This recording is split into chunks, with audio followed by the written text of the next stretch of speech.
Hello everyone, this is Kevin Mittge again with the Siuslaw Public Library, presenting Part 3 of Beginning Genealogy, or How to Start Researching Your Family History from Home. I hope everyone is staying safe and healthy. These YouTube videos are my replacement for my in-person classes that I had planned to hold in March and April. This video is the final one for the basics on starting your family history, but I am planning some further videos on specific genealogy topics, such as DNA, census records, vital records, and more as time permits. So to recap, in the last two videos, I left you with a couple of exercises. One being to start recording your family information, either on pedigree charts, family group sheets, or genealogy software, or all three.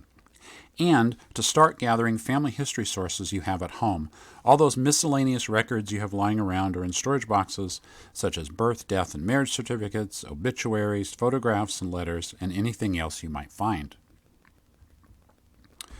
And I also mentioned that you need to start thinking about who else in your family you can contact for family history information. Now, it really does help to focus. What are your goals?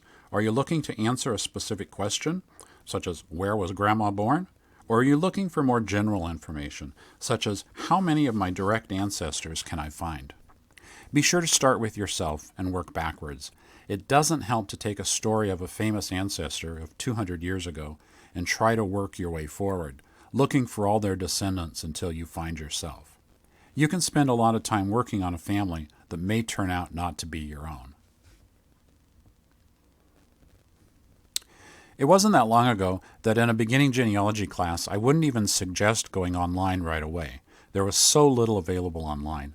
But the genealogy world has changed greatly in the past 20 years.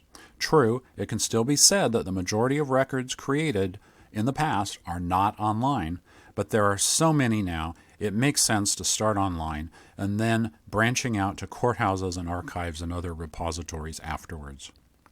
So what are some good sites you can use to start your genealogy research, and that are free?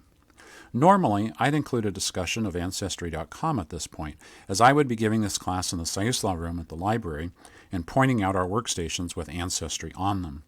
Because that is not accessible at this time, I'm not going to discuss Ancestry here. I'm just going to focus on free sites. The first site I'm going to discuss is Family Search. Family Search is the online face of the Family History Library in Salt Lake City, the largest genealogical library in the world. And, by the way, the largest genealogical public library in the world is the Allen County Library in Fort Wayne, Indiana. First, in order to use Family Search, you must create a free account. You cannot access any records without it, even if you are at the Siuslaw Public Library. Our library is an affiliate library of the Family History Library, so you can actually access more records if you use one of our workstations at the library than you can at home. But you still can access millions of records at home, and it is definitely the top site, along with Ancestry, if you're doing serious family history research. Many decades ago, the Family History Library began microfilming records and making them available to the public, whether in Salt Lake or distributing them out to local family history centers. When they began digitizing these records a dozen years ago, they had to go back and get new agreements to put these records online. Some governments and agencies only allowed access through an affiliate library, while others didn't mind if you could access them at home. So there are various levels of access created with Family Search. But to see any records, you still need to create a free account. After you've done that and logged in, you can explore to your heart's content. But I'm going to show you a couple of places that I usually go to most. So you'll get a screen like this. I'm going to focus on the Search tab in particular, Records, and Catalog. Now, you can search for an individual or go on the map and select a country or state. I will say that if you put in an individual's name, and you can limit it to exact spelling, you can ask you can include some other information such as birthplace and birth dates and things, you will get a lot of hits. So I will use the name search, but I have to tell you, usually I go to the location search. Now, in searching just general records, I usually click on the map and select a country or a state. So in this case, I'm going to click on Indiana, and it comes up with a screen that's at Indiana, and as you go down the screen, you'll see a list of records that they have specifically for Indiana. Note the two different camera icons and the entries without either. The listings with no camera are indexes. There's no digital images are available, but you can access all of those from home without a problem. The camera in the box will provide some basic information, but you must be at the Family History Library or an affiliate like the Siuslaw Public Library to view the actual record. While the ones with just a camera, you can view at home. So you notice at the top it says currentobituary.com index. That may have some basic information, but to actually look at the image, you need to be in the Family History Library or an affiliate library. While further down the list, you've got Indiana marriages. That's got a little camera. Those you can look at home to your heart's content. And here's an example. This is one of the records where it brings up the basic information, but it says over on the side, images available. To view these images, do one of the following. Access the site at a family history center, which would be the Family History Library in Salt Lake or a local family history center at your local LDS church, or access the site at a Family Search affiliate library, which is the Siuslaw Public Library. Okay, so it's nice to know that the information exists. You can access it at the library. Not that you can right now, but you can access it from home. On the other hand, here's an image from the marriages, which you can access from home. So it gives you a little kind of a transcription of some of the basic information, but then you can click on the image. You can enlarge it, you can print it, you can download it. It's really a great service. Now, you can also search the catalog for a specific location to see what records are available or a published family history or more. You can also use the catalog to access their online records. I use the card catalog a lot because usually I'm searching for records in a specific location, many times a county, but also statewide records or foreign countries.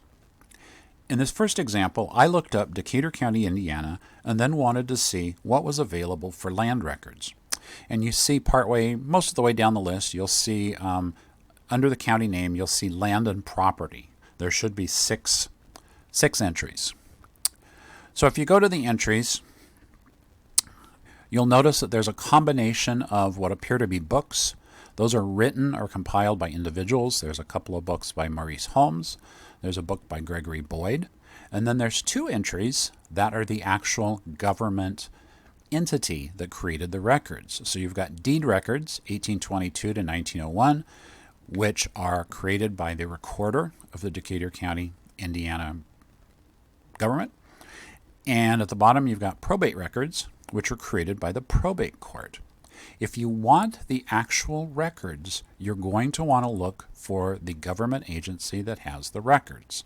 So I want to look at deeds. Okay, so I'm going to go to that third entry, which says deed records 1822 to 1901. I'm at home. And you notice under the format, it's got a camera with a little key. I cannot access these records from home. Okay, I can go into the Siuslaw Public Library, and as an affiliate library, I can access these records. So yeah, it's kind of a pain. I can't see them at home, but I don't have to go all the way to Salt Lake City to see these records. I can actually go into my local library and do that once our local library is open. Now, here's another example. This is from Grant County, Oregon, over in John Day. This is really nice. You notice it's just a plain little camera.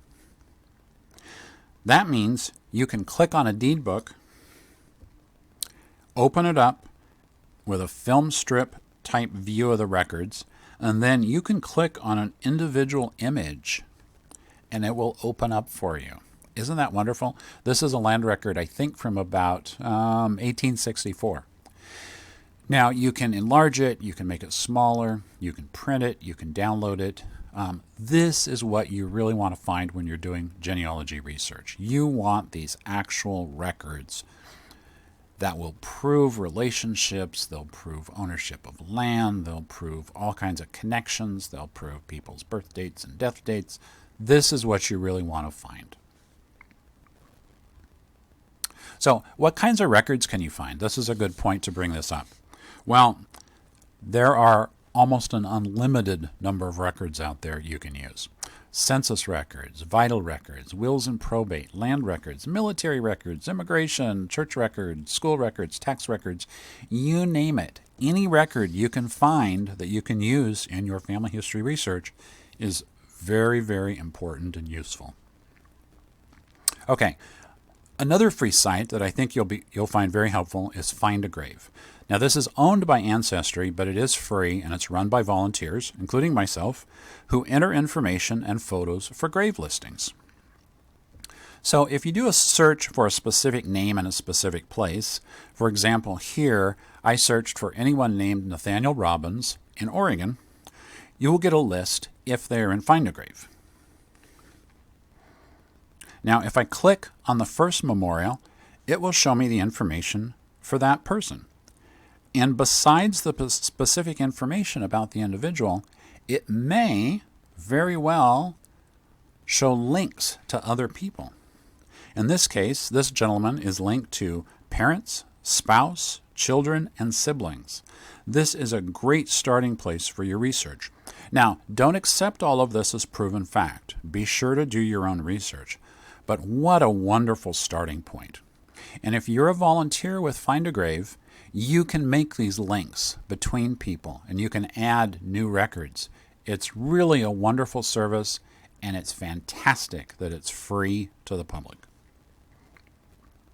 With Find a Grave, you can also get cemetery information, such as the number of memorials in a particular cemetery, how many have been photographed. So this particular cemetery, which is up in Wilsonville, it's got 642 memorials in it. That does not necessarily mean that's all the people buried there, but that's how many memorials are on this website for this cemetery. 90% of them have been photographed.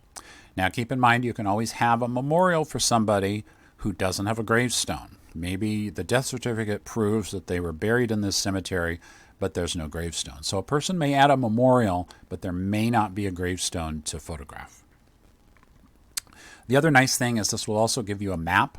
So if you want to go visit the cemetery, it's usually a very simple way to find the cemetery and go visit it. Now, Family Search and Find a Grave are two huge free sites, but you can also look more locally, such as state-specific websites. These include places like the Washington State Digital Archives, with a wealth of information, including digitized records, or this one, Missouri Digital Heritage, which provides death certificates as long as they are at least 50 years old. So I searched for a surname, Robbins in this case, and got a list. Now you can narrow the list by county. In this case, I just did a list for the entire state. And up at the top it says that there were 761 listed. I selected View Image for one of these, and there is the death certificate. What a fantastic resource for people doing family history in Missouri. You will find these types of sites for all kinds of states out there. Some states are tighter on their records than others, but it's well looking to see what they might have. And a useful site for finding some of that is a site called Cindy's List. Cindy lives up in Washington State, and back in the early days of genealogy, she started making a list of websites as the web was getting started, and they grew and grew and grew, and pretty soon she developed this huge free website called Cindy's List, where she provides access to all of these websites. These are all sorted by topic. So at the bottom of the homepage, which you can't see here, you can click on the letter of an alphabet. So I clicked on F and selected France from the list. And under France, there's categories of different types of records. So if I was interested in cemeteries in France, then I would click on that cemeteries and funeral homes, which is the third one down, and it would give me information ranging from public websites to free websites to you name it. There's all kinds of things available for each one of these. You also notice partway down the list is how to. If you come across a new type of genealogy, say adoption records, or in this case French records, and you don't know really where to start, click on how to, and you'll find some beginning information on how to start focusing on that particular type of record or that country or whatever you may be talking about. This is a very, very useful site. Now, at the Siuslaw Public Library, we do have workstations which have Ancestry Library Edition on them, as well as links to Family Search. As I said, we're an affiliate library. There on the far left, there's a little certificate behind the microfilm machine that says that we're an affiliate library, which gives us access to all the records of Family Search that you could only access in the library and that you couldn't access from home. It's very, very useful. We also have a lot of print materials on family history. Now, except for the first bay of books on the left-hand side, all the rest can be checked out. Now, we do specialize in how-to books. We don't really have room to have family genealogies, but you'll find books on how to do specific country research, say Swedish research, or specific state research, like Indiana. You'll find out how to do a family reunion. You'll learn about DNA, how to write your family history, you name it. And all of those books can be checked out. Okay, this is the final video in the Beginning Your Genealogy series. Look for additional videos about genealogy topics to come. Take care and stay safe, everybody.